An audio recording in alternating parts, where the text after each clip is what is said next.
So welcome everyone to Aro Ling Cardiff, and this evening's teaching is being given by Ngakma Nor'dzin and is on the subject of the Five Certainties. The Five Certainties in Tibetan, Nepa Na. Na means five, Nepa means certainty. And there's a sense of this Nepa being, as well as being something that is quite definite that you have, it's also a process. So it's almost like it's a verb as well as a definition.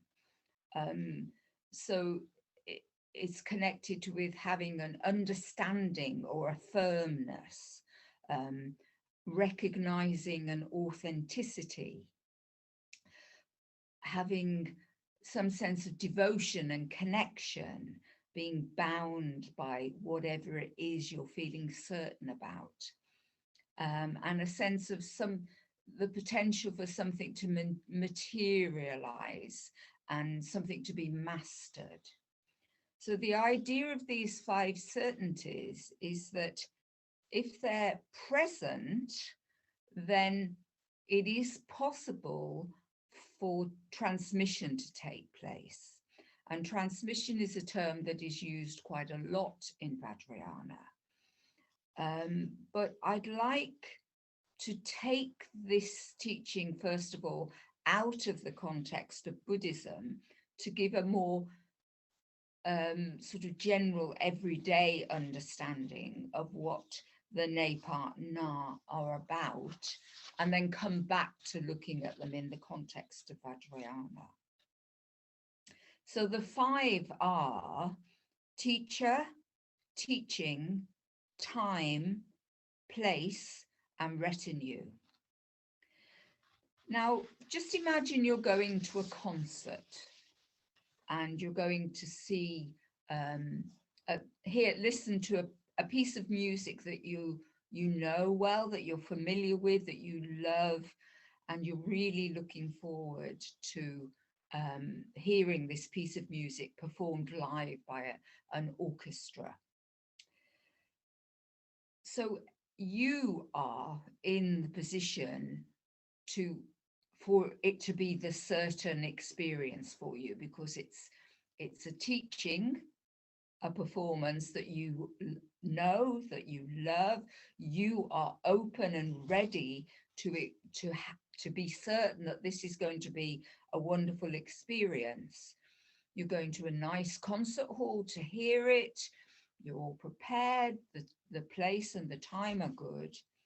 But you turn up at the concert and the conductor, a very capable and well-prepared conductor, has a different interpretation to what you have come to understand of this piece of music.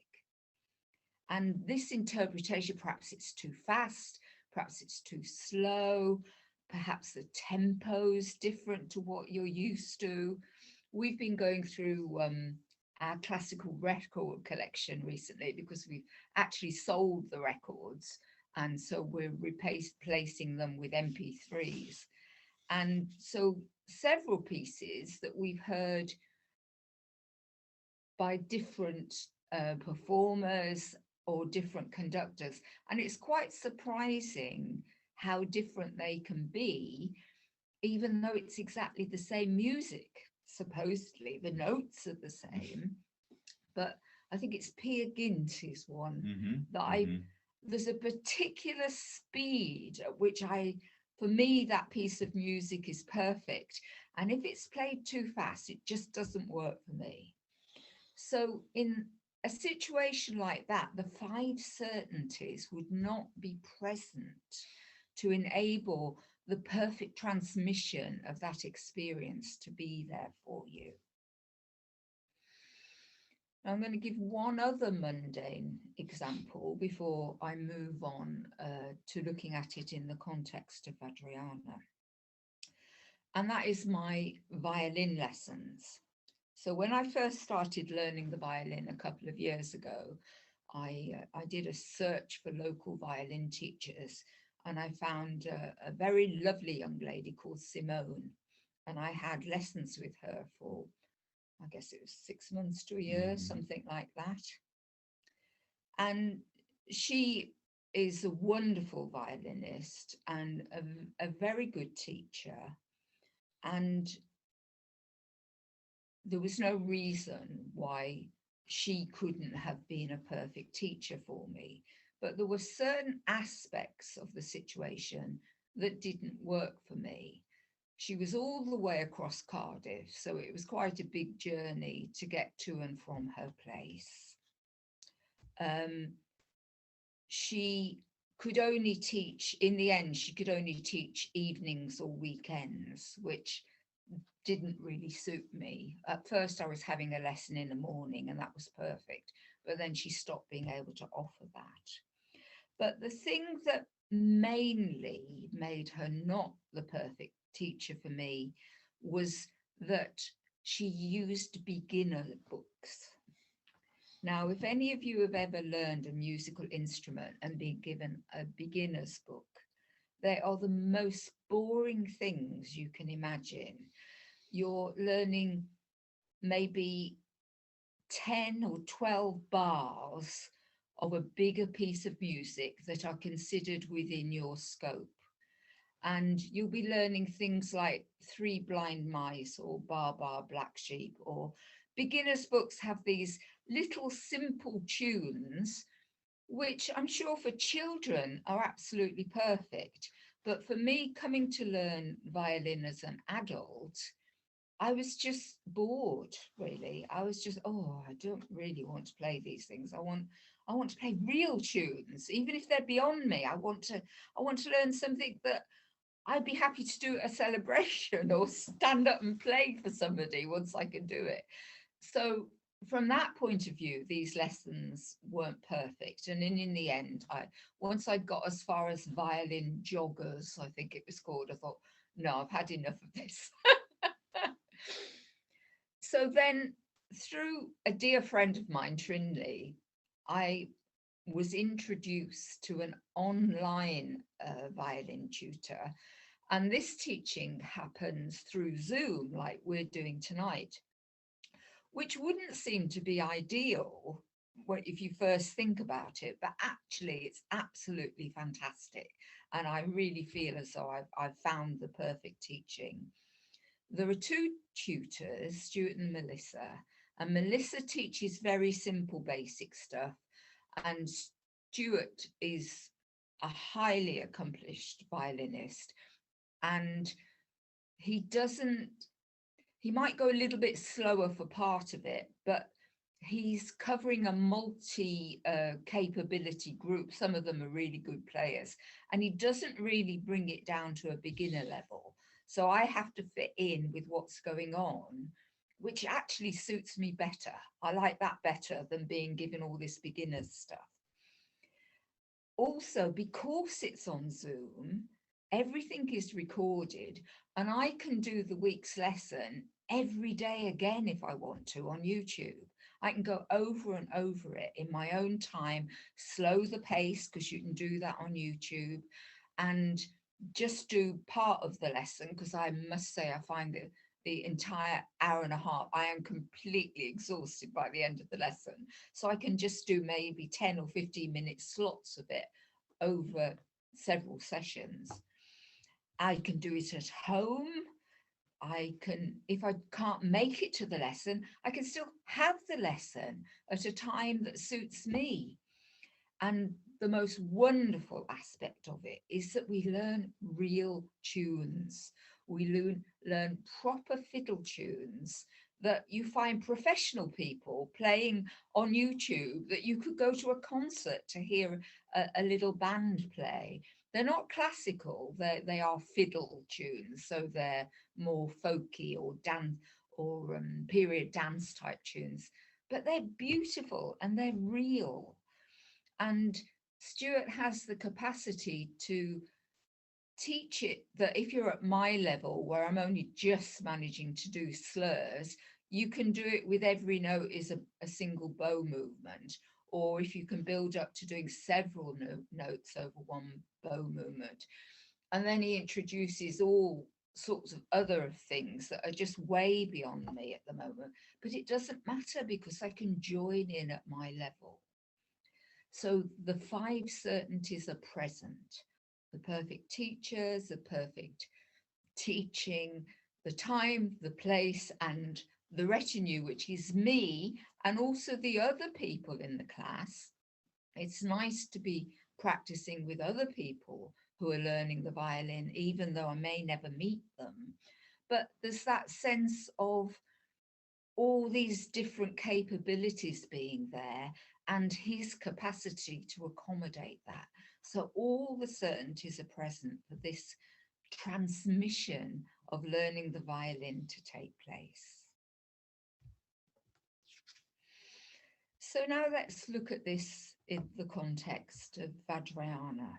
Now in Vajrayana, it is essential to have a teacher, to have a connection with somebody who you have a relationship with, somebody who you have some confidence in as a teacher, somebody you believe, you find inspiring, that you believe you can receive something from in terms of your own Buddhist practice. So there's a sense of devotion and respect and developing connection there with that person.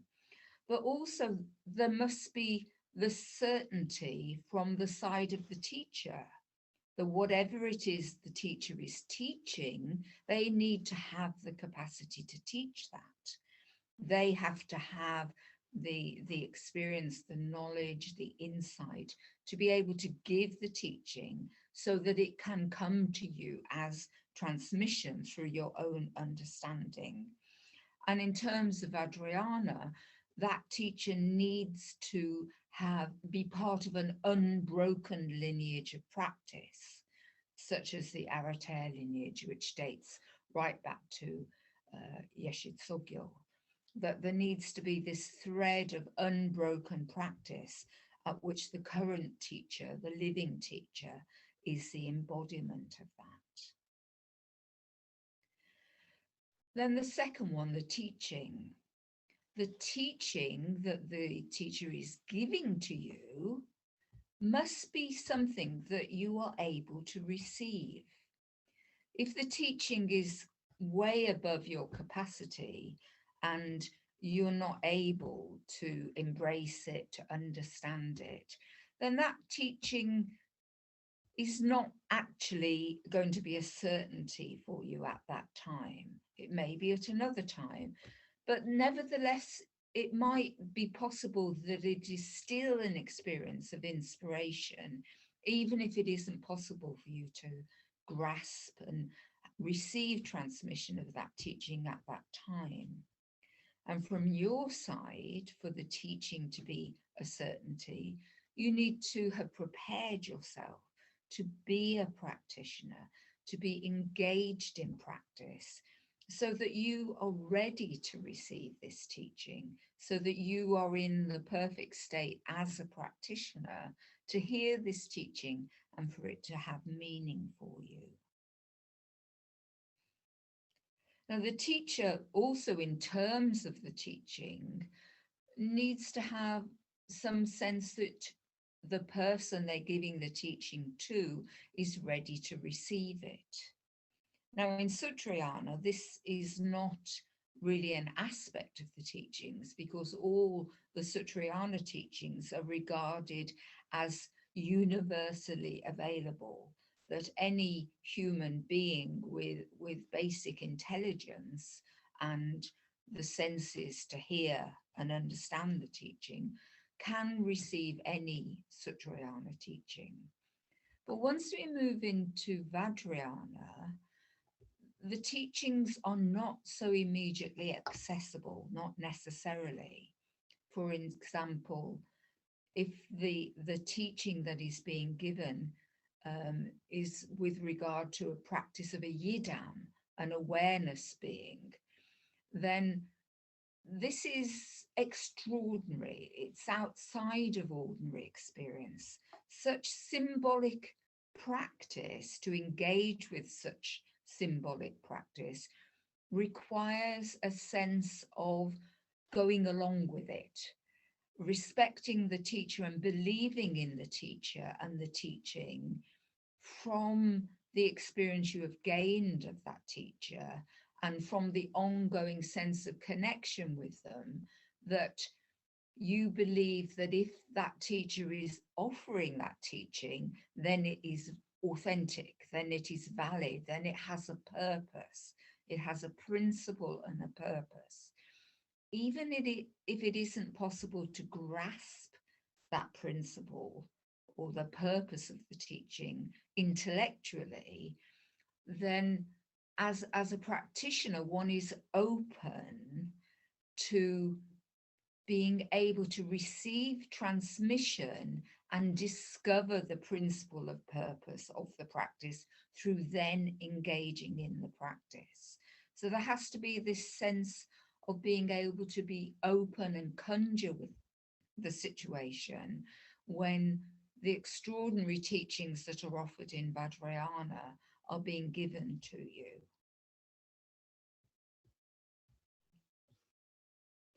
So then the time that the teaching is given. Well, many of these sort of cross over with each other, really. If you are not ready for that teaching, if you haven't advanced in your practice to a point where you can receive that teaching, then it may not be the right time for you. But again, even if it isn't the right time in terms of your practice, if you have a strong connection with the teacher and you have confidence in the teacher and you are an honest practitioner, that you are engaged in practice, then something can be received, even if it's a seed for receiving that transmission again later when you're ready to actually engage in it more fully. The perfect time can't be guaranteed from the side of the teacher. The teacher may have to balance whether a percentage of the group are ready to receive the teaching, and it's a group situation, so it's better to give the teaching even if the whole group is not ready to receive the teaching. The teacher is always conjuring with the students' qualities, so the students' patterning and the students' neuroses. So it may be that the teacher feels that a particular teaching is right for you to receive at this time, even if you're not sure about it yourself. So you have to remain open to that and let go of doubt and have confidence in the teacher.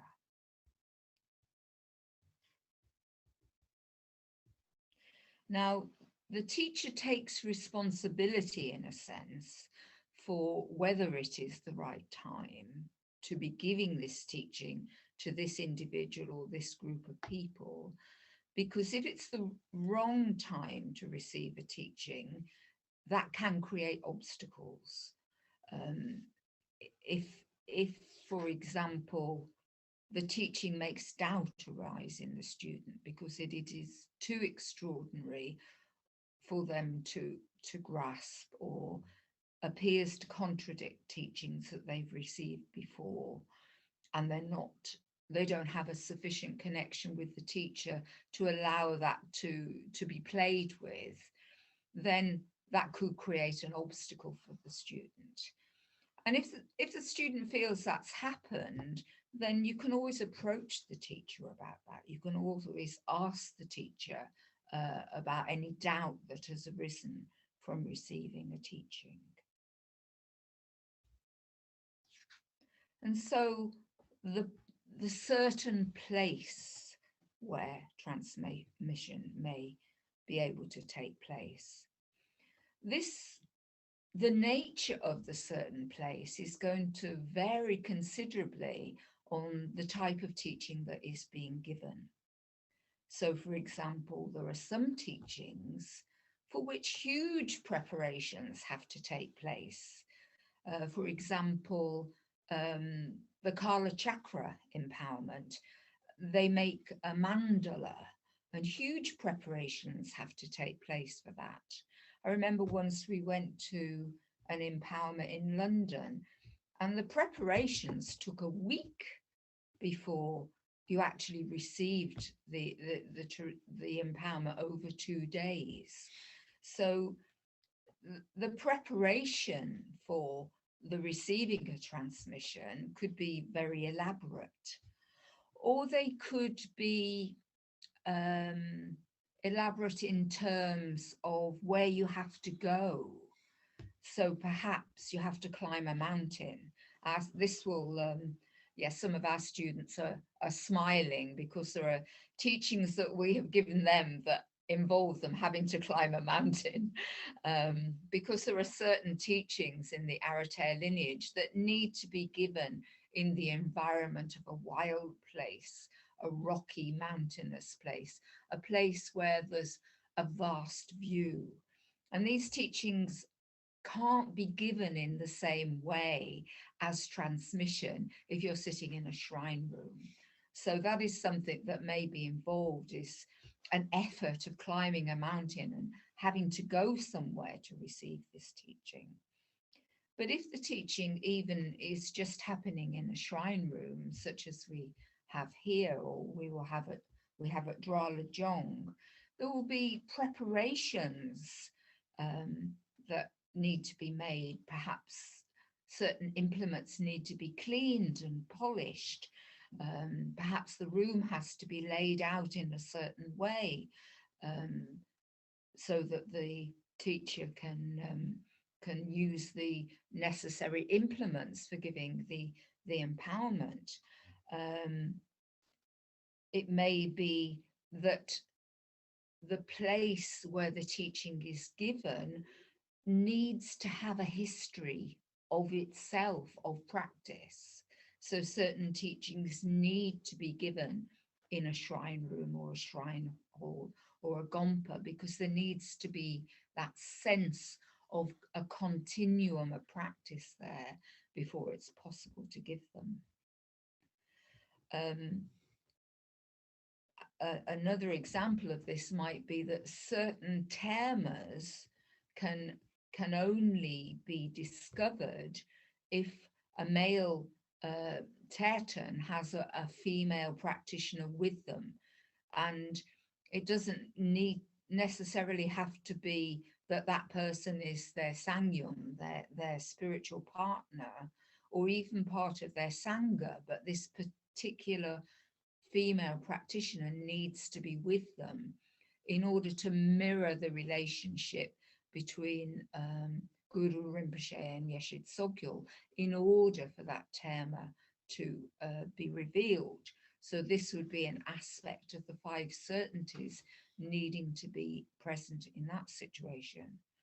I've never heard a story of a woman Lama needing to have a male, I think I've heard, but I'm sure it must, it will also work that way round. This is not sexist, that will be the case, that if the tertan is a woman, then she will need to have a particular male person there in order for the terma to be revealed. And then finally, the fifth certainty is this word retinue. I think retinue is a bit of an old-fashioned word. You could say audience, but audience is a little bit too passive, because it gives the sense of, oh, I'm sitting here and you're performing for me. You're the one who's giving to me. But with the retinue is as involved with the experience of transmission as much as the teacher, and their readiness, who they are, is as important as the other four certainties. We could use the word sangha here, but maybe the group of people who are receiving the teaching or the empowerment or the transmission go beyond the sangha. maybe they're not all members of the Sangha. So I think we're stuck with the word retinue unless we can find a better one. And here again, there's the sense of the responsibility of the teacher and the responsibility of the retinue. The responsibility of the teacher is to have the experience, to have built up a group of people who create the ambience that is necessary for transmission to take place. So even if there are only a very few of their students there, those students need to have that sense of presence and commitment and alertness and confidence and certainty in their teacher. And then that can carry the other people who are present at the event into that state, into that certainty themselves. So the teacher has the responsibility for enabling the certainty to be set up.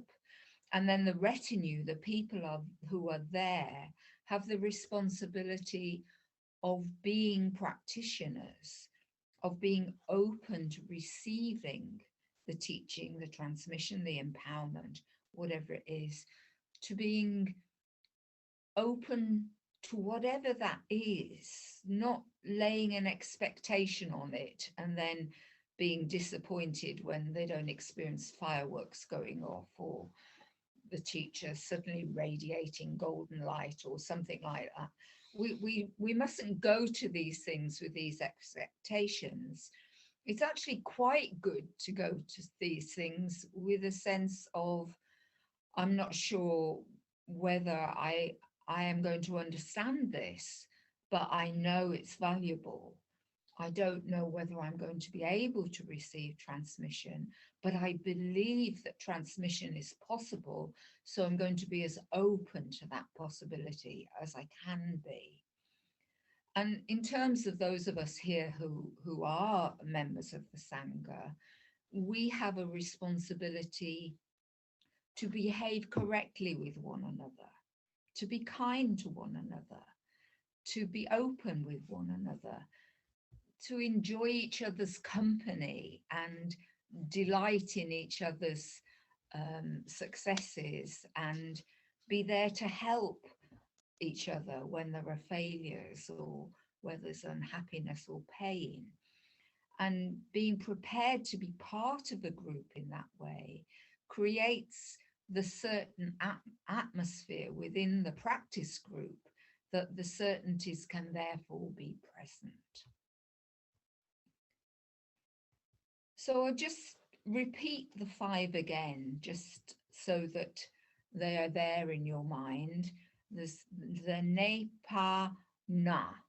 So in Tibetan, certainties, 5. They put things that way around in Tibetan.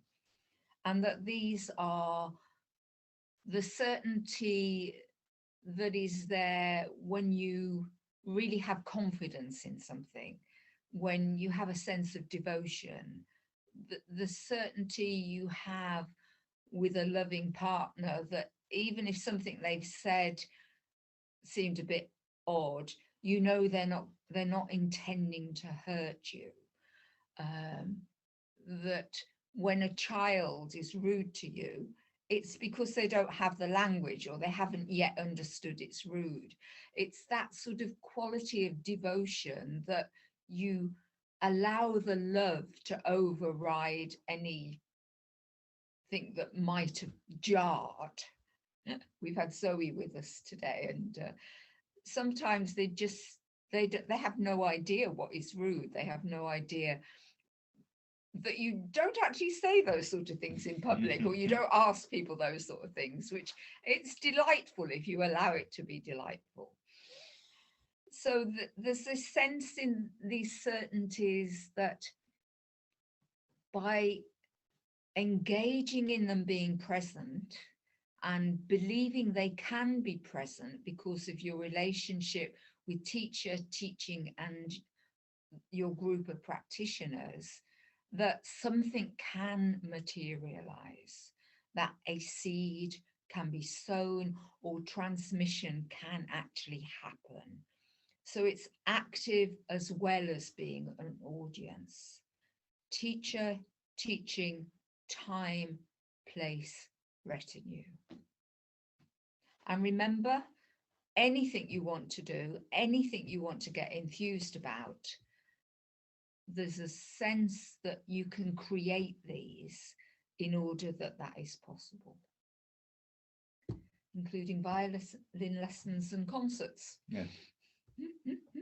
I very much appreciate that aspect of the teaching, that these things aren't alien or just in the Buddhism box, that we'll find these things in all aspects of our lives, because Vajrayana uses something of our regular experience as part of the teaching. So, and I particularly like the searching for the perfect teacher as regards the violin lessons. Because Simone was so wonderful, but just not all aspects were there. Yeah, and I think that sense of needing all of this in order for it to work, otherwise things stumble if they're not all there. Yeah, that's right. Thank you. So there we are. I think it's always good to try and see the principle and function of the Vajrayana teachings, because Vajrayana can become a bit mysterious because it's working through symbol, it's engaging with form and working through symbol. So there's a lot of ambiguity and paradox there, because we're trying to move towards non-duality when our experience is duality. So there's always this playing with, I can't understand this, but it doesn't matter because I can still practice it. I can't relate to this, but it doesn't matter because the practice is a practice that I can just work with. So Vajrayana has this wonderful ambiguity of being extremely practical, and you can apply it to ordinary life, but also being completely beyond intellect, that you can't actually understand it with intellect. And I guess that's going to come up a lot this year. Yes.